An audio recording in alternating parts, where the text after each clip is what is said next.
नमस्कार, मैं प्रांशी राठौर और आप देख रहे हैं नेक्स्ट 9 न्यूज। देश भर के कई राज्यों में इस वक्त सियासत गर्माती हुई दिखाई दे रही है। इस गर्माती हुई सियासत के बीच पॉलिटिशियंस हुंकार भरते हुए दिखाई दे रहे हैं।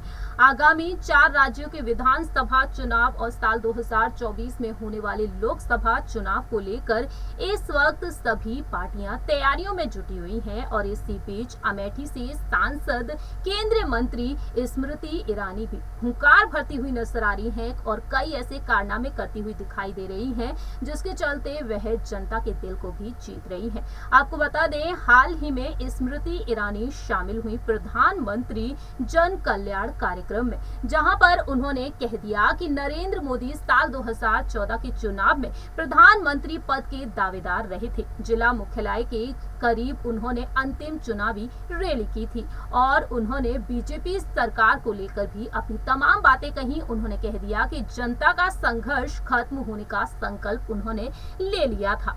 अमेठी में जिस तरीके से उन्होंने प्रधानमंत्री नरेंद्र मोदी को लेकर अपनी बात रखी, तो वहीं वह दूसरी ही तरफ कांग्रेस के पूर्व अध्यक्ष राहुल गांधी को ललकारती हुई भी दिखाई दी। ऐसे में आपको बता दें कि 8 साल सेवा करने के अवसर के दौरान जो भी काम हुए, उन कामों को लेकर स्मृति ईरानी ने बात कही और जनता के मन में जो सवाल उठ रहे हैं, उन सवालों का जवाब भी उन्होंने दिया। लेकिन इसी बीच अमेठी पहुंचकर स्मृति ईरानी ने कई बड़े कारनामे किए। उन्होंने जिस तरीके से यहाँ पर लाभार्थियों को लाभ दिया, उसी पर हम बात करने जा रहे हैं। आखिरकार किस तरीके से उन्होंने लाभार्थियों का स्वागत किया है, लाभार्थियों को तोहफे में क्या कुछ दिया है, यह सब कुछ आपको बताएंगे हमारी इस रिपोर्ट के जरिए।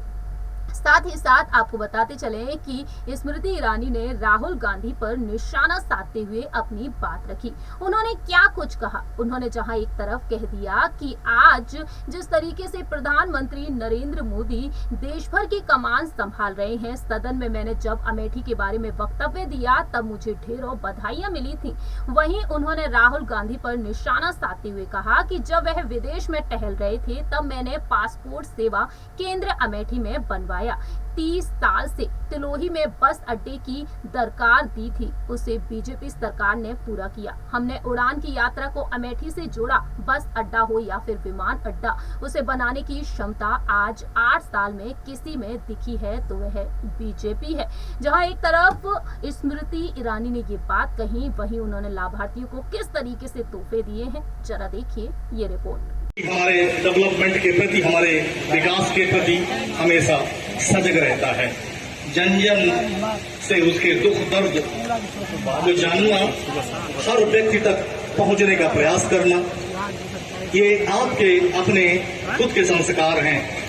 लोकतंत्र में यही खूबसूरती होती है कि जो भी जनप्रतिनिधि हों वो सीधे जनता से जुड़े और जनता से मुखातिब हों।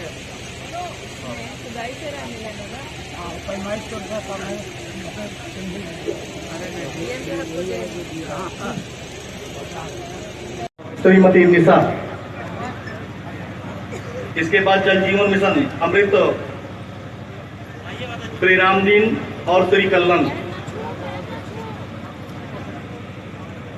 आप सभी ने देखा जाना किस तरीके से स्मृति ईरानी यहाँ पर लाभार्थियों को तोहफे देती हुई नजर आई हैं। यहाँ पर तमाम योजनाओं पर उन्होंने चर्चा की, वहीं दूसरी ही तरफ अपने कर्तव्य को वह बखूबी निभाती हुई देखी गई है। आप कितना सहमत हैं स्मृति ईरानी के इन कारनामों से, उनकी बातों से, ये आप बता सकते हैं कमेंट सेक्शन में। फिलहाल के लिए हम चलते हैं, बाकी की तमाम अपडेट्स के लिए देखते रहिए नेक्स्ट 9 न्यूज।